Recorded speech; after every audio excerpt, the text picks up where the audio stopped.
Hello, this is Quentin Bammey. I am going to talk to you about 4-point, an image forensic algorithm to detect demosaicing related traces and inconsistencies. This work is funded by the Direction Générale de l'Armement. The goal of this project is to detect forged images based on one specific kind of traces, those left from demosaicing. Most cameras cannot see true color images. Instead, they only sample one color channel per pixel in a specific pattern and interpolate missing values from neighboring pixels doing what is known as demosaicing. As any interpolation, this leaves traces which, to some extent, enable us to detect in which color channel each pixel has been sampled. What of it? On the vast majority of cameras, the color sampling pattern is too periodic. If part of an image is copy-pasted onto the same or another image, however, there's 3 out of 4 chances that the sampling patterns of the two regions will be misaligned. If you know the sampling color of each pixel, you are thus able to detect many forgeries. Now, this identification can be quite difficult. There's a vast array of different algorithms, and further post-processing of the image, in particular JPEG compression, can alter existing artifacts. As a consequence, most classical methods fail in realistic scenarios.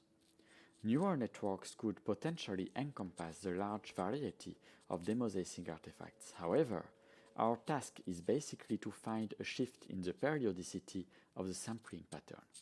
Convolutional neural networks, on the other hand, are translation invariant, which means they are inherently unable to detect such shifts, except at most at the small border where they happen. Facing this dilemma, we show that translation invariance can actually be leveraged to detect those shifts. We introduce positional learning, training fully convolutional neural networks to learn positional information on each pixel. As a CNN is by nature translation invariant, it cannot know by itself the position of each pixel, and thus it has to rely on external cues. If you train a CNN to detect, for instance, the modulo 2 position of each pixel, it will implicitly have to learn and analyze demosaicing artifacts, and will thus rely on them to detect this position. As a consequence, the output of the network will only be correct as long as the inferred relations on the demosaicing traces are true. In other words, the network will effectively replicate the underlying sampling pattern.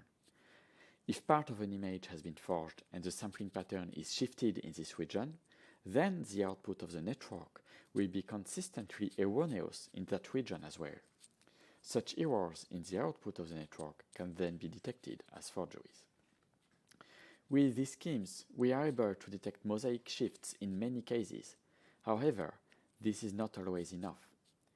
Indeed, if the image is JPEG compressed or has undergone much post-processing, the mosaic will be harder to detect and stronger means are needed.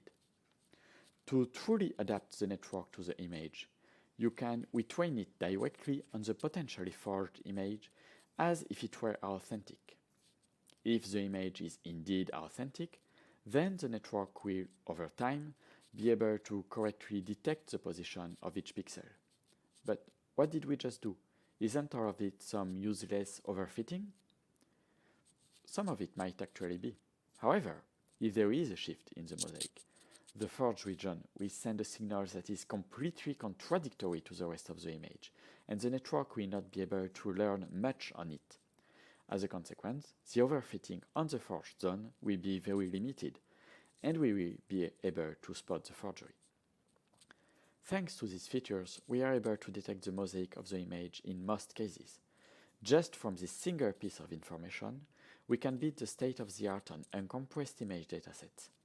On compressed images, of course, it is harder, but if the compression is not too high, our method provides results that are complementary to other methods, especially since those other methods are blind to those traces.